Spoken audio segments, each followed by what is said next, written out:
ಇದು ಬಹಳ ಗಂಭೀರವಾದ ಒಂದು ಪರಿಸ್ಥಿತಿ. ಇಂತಹ ಪರಿಸ್ಥಿತಿನಲ್ಲಿ ಒಂದು ಪಟ್ಟಣದಲ್ಲಿ ನಾಗಮಂಗಲಂತಹ ಶಾಂತಿಯುತವಾದ ಜಾಗದಲ್ಲಿ ಇಂತಹ ಗಲಭೆ ಪ್ರಕರಣಗಳು ನಡೀತದೆ ಅಂತಂದರೆ ಎಲ್ಲೋ ಒಂದು ಕಡೆ ನಮ್ಮ ರಾಜ್ಯದ ಕಾನೂನು ಸುವ್ಯವಸ್ಥೆ ಹದಗೆಟ್ಟಿದೆ ಅನ್ನೋದು ಈಗ ಯಾವ ಸಾಕ್ಷ್ಯಾಧಾರಗಳು ಬೇಕಿಲ್ಲ. ವಸಂತ್ ಅವರು ಹೇಳಿದ್ರು ಇದು ಓಲೈಕೆಯಿಂದ ಆಗ್ತಾ ಇದೆ ಅಂತ. ನಿಜ, ಸುಮಾರು ಒಂದು 2 ವರ್ಷದಿಂದ 1.5 ವರ್ಷದಿಂದ ಸರ್ಕಾರ ಯಾವುದೇ ಗಂಭೀರವಾದ ಪ್ರಕರಣ ಬಂದರೂ ಸಹ ಅದನ್ನ ಪಕ್ಷಪಾತವಾಗಿ ಒಂದು ಕಡೆ ವಾಲ್ತಾ ಇರೋಂಗೆ ಒಂದು ಕಡೆ ತನಿಖೆಯನ್ನು ತಿರುಗಿಸಿ ನಡೆಸ್ತಾ ಇದೆ. ಇದು ಹೋಗ್ತಾ ಇದ್ರೆ ಈ ಮಟ್ಟದಲ್ಲಿ ಈ ನಿಟ್ಟಿನಲ್ಲಿ ಹೋಗ್ತಾ ಇದ್ರೆ ಇನ್ನಷ್ಟು ಗಂಭೀರವಾದ ಪ್ರಕರಣಗಳು ಬರೋ ಸಾಧ್ಯತೆಗಳು ಮಾಡಿ. ಇದನ್ನ ತಡೆಗಟ್ಟೋದಕ್ಕೆ ಸರ್ಕಾರದ ಮನಸ್ಥಿತಿ, ಕಾನೂನು ಸುವ್ಯವಸ್ಥೆ ಬೇರೆ, ರಾಜಕಾರಣ ಬೇರೆ ಅನ್ನೋ ಮನಸ್ಥಿತಿಗೆ ಸರ್ಕಾರ ಬರ್ತಾ ಇದ್ರೆ ಖಂಡಿತವಾಗಿಯೂ ಇದಕ್ಕೆ ಪರಿಹಾರ ಇದೆ. ಒಬ್ಬ ಪಾಲಕ 2 ಕೋಟಿ ವಸ್ತುಗಳನ್ನ ಸರಕುಗಳನ್ನ ಬೆಂಕಿ ಭೀಮರಾಜ್ ಪ್ರತ್ಯೇಕವಾಗಿ ಗುರುತಿಸಿ ಅಲ್ಲಿ ಬೆಂಕಿ ಇಟ್ಟುವಂಥ ಸಂಗತಿ ನೋಡಿ. ಆತನಿಗೆ ನಾವು ಲೀಗಲ್ ಸೆಲ್ ಅವರು ಎಲ್ಲರೂ ಸೇರಿ 25,000 ಪರಿಹಾರವನ್ನು ಅಲ್ಲೇ ಮಾಡ್ತಾರೆ. ಯಾಕೆ ಅಂತಂದರೆ ಇನ್ನೊಂದಷ್ಟು ಜನ ಬಂದು ಕೈ ಜೋಡಿಸಿ ಇದಕ್ಕೊಂದು ಮಾದರಿ ಆಗಲಿ, ಎಲ್ಲರೂ ಸಹ ಸೇರ್ಕೊಂಡು ಮಾಡ್ತೀವಿ, ಚೈನ್ ರಿಯಾಕ್ಷನ್ ಸೃಷ್ಟಿಯಾಗುತ್ತೆ. ಗಂಗಾಧರ ಸ್ವಾಮಿ ಡಿವೈಎಸ್ಪಿನ ಮಾತಾಡಿದಾಗ ನಾವು ಪ್ರಥಮವಾದ ಪ್ರಶ್ನೆ ಅವ್ರು ಕೇಳಿದ್ದು, ಇಸ್ ದಿ ಎನ್ಕ್ವೈರಿ ಇಂಪಾರ್ಷಿಯಲ್, ನಿಷ್ಪಕ್ಷಪಾತವಾಗಿ ಮಾಡೋದಕ್ಕೆ ಸಾಧ್ಯನಾ? ಸರ್ಕಾರ ನಿಮ್ಮ ಮೇಲೆ ಒತ್ತಡ ಹೇರುತ್ತೆ, ರಾಜಕಾರಣಿಗಳು ನಿಮ್ಮ ಮೇಲೆ ಒತ್ತಡ ಹೇರ್ತಾರೆ, ಕೆಲವ್ರನ್ನ ಪ್ರೊಟೆಕ್ಟ್ ಮಾಡಿ ಅಂತಾರೆ, ಅದನ್ನ ಭೇದಿಸಿ ನೀವು ನ್ಯಾಯಪಡಿಸ್ಲಿಕ್ಕೆ ಸಾಧ್ಯನಾ ಅಂತ ಪಾಯಿಂಟ್ ಬ್ಲಾಂಕ್ ಕ್ವಶ್ಚನ್ ಕೇಳಿ. ಅವರು ನಮ್ಮ ಮೇಲೆ ಧೈರ್ಯ ಇಡಿ, ನಾವು ಖಂಡಿತವಾಗ್ಲೂ ಮಾಡ್ತೀವಿ, ನೀವು ನಮ್ಮ ಮೇಲೆ ಭರವಸೆ ಇಡಿ.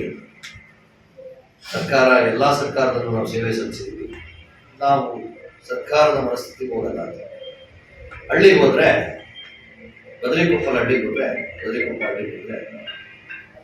ರಾತ್ರಿ 1 ಗಂಟೆಗೆ ಬಂದು 3 ಗಂಟೆವರೆಗೂ ಹುಡುಕಿ ಬಾಗಿಲು ಬಂದು ಅಮಾಯಕ ಹುಡುಗರು ಯಾರು ಗಣೇಶ ಯೂನಿಫಾರ್ಮ್ ಧರಿಸಿದ್ದಾರೆ ಮೆರವಣಿಗೆಯಲ್ಲಿ ಅವ್ರನ್ನೆಲ್ಲ ಬಂದು ಹೇಳ್ಕೊಂಡು 18 ಜನ. ಅಲ್ಲಿಗೆ ಗಣೇಶ ಮೆರವಣಿಗೆಯಲ್ಲಿ ಇರೋರೆಲ್ಲ ಆಪಾದಿತ್ರ ನಿಮಗೆ ಪೊಲೀಸರು ಅಂತ ಹೇಳೋದು. ಯೂನಿಫಾರ್ಮ್ ಹಾಕಿದ್ದಕ್ಕೆ ಅವನ ಆಪಾದಿತ ಆಗ್ತಾನೆ. ಕರ್ನಾಟಕದಲ್ಲಿ ಸಾವಿರಾರು ಗಣಪತಿಗಳು, ಲಕ್ಷಾಂತರ ಗಣಪತಿಗಳು ವಿಸರ್ಜನೆಗೆ ಹೋಗ್ತೀವಿ, ಎಲ್ಲರೂ ಯೂನಿಫಾರ್ಮ್ ಆಗ್ತಾರೆ, ಎಲ್ಲರೂ ಆಪಾದಿತರಾಗ್ತಾರೆ. ಯಾರು ಮಾಡಿದ್ದಾರೆ ಅಂತ ತನಿಖೆನ ತನಿಖೆ ಮಾಡಿದಿರ ಬ್ಲೈಂಡ್ ಅರೆಸ್ಟ್ ಮಾಡಿದಾರಲ್ಲ, ಇದರಲ್ಲಿ ಎಷ್ಟು ಪಕ್ಷಪಾತತನವನ್ನು ತೋರಿಸ್ತಾ ಇದ್ದಾರೆ ಸರ್ಕಾರ, ಎಷ್ಟು ಸರ್ಕಾರದಿಂದ ಇವರು ಪ್ರಭಾವ ಬೀರಿ ತನಿಖೆಯನ್ನು ಜರುಗಿಸ್ತಾ ಇದ್ದಾರೆ ಅನ್ನೋದು ನಮಗೆ ಗೊತ್ತಾಗ್ತದೆ. ಆದ್ರಿಂದ ಗಂಗಾಧರ ಸ್ವಾಮಿ ಅವರು ಡಿವೈಎಸ್ಪಿ ಅವರು ಹೇಳ್ತಾರೆ, ಇಲಾಖೆಯನ್ನು ಅವರು ರಕ್ಷಣೆ ಮಾಡಿಕೊಳ್ಳಲೇಬೇಕು, ಅವರ ಕೆಲಸಗಳನ್ನ ಅವರು ಸಮರ್ಥಿಸಿಕೊಳ್ಳಲೇಬೇಕು. ಆದರೆ ಖಂಡಿತವಾಗೂ ನಾವು ಬದರಿಕೊಪ್ಪ ಜನರ ಒಂದು ರೋದನೆಯನ್ನು ನೋಡಿದಾಗ ಹೆಣ್ಮಕ್ಳು ಅಳ್ತಾ ಇದ್ದಾರೆ, ಗಂಡು ಮಕ್ಳು ಯಾರೂ ಇಲ್ಲ, ಸುಮಾರು ಒಂದು 50 ಹುಡುಗರು ಊರಿಂದ ಪರಾರಿಯಾಗಿದ್ದಾರೆ, ಅವರೆಲ್ಲರೂ ಬ್ಲೈಂಡ್ ಅರೆಸ್ಟ್ ಮಾಡೋದಕ್ಕೆ ಸಜ್ಜಾಗಿದ್ದಾರೆ. ಇದನ್ನ ನಾವು ನಿಷ್ಪಕ್ಷಪಾತವಾದ ತನಿಖೆ ಅಂತ ಹೇಳೋದಕ್ಕೆ ಅಸಾಧ್ಯ. ನೆಲಮಂಗಲದಿಂದ ಸುಮಾರು 350 ಹುಡುಗರು, 350 ಯುವಕರು ಅವರು ಅಬ್ಸ್ಕಾಂಡ್. ಆದ್ರಿಂದ ನಾವು ವಕೀಲರು ಒಂದನ್ನ ಸರ್ಕಾರಕ್ಕೆ ಲೀಗಲ್ ಸೆಲ್ನಿಂದ ಹೇಳಲಿಕ್ಕೆ ಇಚ್ಛೆ ಪಡ್ತೀವಿ. ಇನ್ನು ಕೆಲವೇ ದಿನಗಳು ನೋಡ್ತೀವಿ, ನೀವು ಈ ತರ ಜನಸಾಮಾನ್ಯರಿಗೆ ರೋದನೆ ಆಗುವಂತೆ ತನಿಖೆ ಮಾಡಿದ್ರೆ ಅಥವಾ ಪಕ್ಷಾತೀತವಾಗಿ ಮಾಡದೇ ಇದ್ರೆ ನಾವು ಹೈಕೋರ್ಟ್ನಲ್ಲಿ PIL ಹಾಕಿ ಇದನ್ನ ಸ್ವಯಂ ಸಂಸ್ಥೆಗೆ ಕೊಡಬೇಕು, ಇಂಡಿಪೆಂಡೆಂಟ್ ಏಜೆನ್ಸಿಗೆ, ಅಥವಾ NIAಗೆ ಕೊಡಬೇಕು ಅಂತ ನಾವು ಆಗ್ರಹಿಸ್ತೇವೆ. ಇಲ್ಲಂದ್ರೆ ಕೋರ್ಟಿಂದ ತಗೊಂತೀವಿ ಮಾಡಿ. ಎರಡನೇದು, ಇದು ತನಿಖೆ ಆದಂತ 3-4 ದಿನ ಆಗಿದೆ. 3 ದಿನ 4 ದಿನ. ಪ್ರಥಮ ಹಂತದಲ್ಲಿ, ತನಿಖೆಯ ಪ್ರಥಮ ಹಂತದಲ್ಲಿ ಕಲೆ ಹಾಕುವ ಸಾಕ್ಷ್ಯಾಧಾರಗಳೇ ಮೂಲ ಬುನಾದಿಯಲ್ಲಿ. ಅದರ ಆಧಾರದ ಮೇಲೆ ನೀವು ಕೇಸ್ ಕನ್ಸ್ಟ್ರಕ್ಟ್ ಮಾಡ್ಲಿಕ್ಕೆ ಸಾಧ್ಯ. ಮೆರವಣಿಗೆ ಹೋದಾಗ ಯಾರು ಮೊದಲು ಪ್ರಚೋದನೆಕಾರರು ಯಾರು, ಎಲ್ಲಿಂದ ಕಲ್ಲು ಬಂತು, ಕಲ್ಲು ಹೊಡೆತ ಬಂತು ಅನ್ನೋದ್ರ ಬಗ್ಗೆ ಸ್ಪಷ್ಟವಾದ ತನಿಖೆ ಆಗದೇ ಇದ್ರೆ ನಾಳೆ NIA ಈ ಪೊಲೀಸ್ ಅಧಿಕಾರಿಗಳನ್ನ ಪ್ರಶ್ನೆ ಮಾಡೋ ಸಂಭವ ಇದೆ. ಎಷ್ಟೋ ಕಡೆ ನಾವು ಪೊಲೀಸವ್ರಿಗೆ ಅದು ಹೇಳಿದ್ದೀವಿ, ಎಷ್ಟೋ ಕಡೆ failure of police in the initial stage of investigation, Nirbhaya ಕೇಸ್ನಲ್ಲಾಗಲಿ ಅನೇಕ ಕೇಸ್ಗಳಲ್ಲಿ ಇನಿಷಿಯಲ್ ಸ್ಟೇಜ್ ನಲ್ಲಿ ಫೇಲ್ಯೂರ್ ಆಗಿದ್ದಕ್ಕೆ ಪೊಲೀಸ್ ಅಧಿಕಾರಿಗಳು ದಂಡ ಎತ್ತಿದ್ದಾರೆ. ತಮ್ಮ ಡಿಸಿಪ್ಲಿನರಿ ಸರ್ವಿಸ್ ನಲ್ಲಿ ಕಪ್ಪುಚುಕ್ಕೆ ಆಗಿದೆ. ಇದನ್ನ ದಯವಿಟ್ಟು ಗಮನದಲ್ಲಿ ಇಟ್ಕೊಳ್ಳಿ ಅಂತ ನಾನು ಹೇಳಿ, ಸಾಕ್ಷ್ಯಾಧಾರಗಳು ಯಾವುದೇ ಕಾರಣಕ್ಕೂ ನಾಶವಾಗಬಾರ್ದು, ಪಕ್ಷಾತೀತವಾಗಿ ಮಾಡ್ತಾರೆ. ಯಾರು ಫಸ್ಟ್ ಅಗ್ರೆಸರ್, ಪ್ರಥಮ ಆಕ್ರಮಣಕಾರಿ ಯಾರು, ಇದನ್ನ ಹಿಡಿಬೇಕು. ಆಮೇಲೆ ಬದರಿಕೊಪ್ಪ ಊರು 1.5 ಕಿಲೋಮೀಟರ್ 1 ಕಿಲೋಮೀಟರ್ ನಾಗಮಂಗಲ ಪಟ್ಟಣದಿಂದ ಆಯೋಜಕರನ್ನ A1 ಮಾಡಿದ್ದಾರೆ. ಅದು ಹೆಂಗ್ ಸಾಧ್ಯ? ಪೊಲೀಸರು ಪ್ರಥಮ ವರ್ತಮಾನ ಇದ್ರು ಸಹ ಪೊಲೀಸರು ಮೆರವಣಿಗೆ ಜೊತೆಗೆ ಬರ್ತಾ ಇದ್ದಾರೆ, ಆಯೋಜಕರು ಹೆಂಗೆ A1 ಆಗ್ತಾರೆ? ಬೆಂಕಿ ಹಾಕಿದವರು 4 ಗೋಡೌನ್ಗಳಿಗೆ ಬೆಂಕಿ ಹಾಕಿದವರು ಅವರು ಲಾಸ್ಟ್ 19-20 ಆದ್ಮೇಲೆ ಬರ್ತಾರೆ, 34 ಆದ್ಮೇಲೆ ಬರ್ತಾರೆ.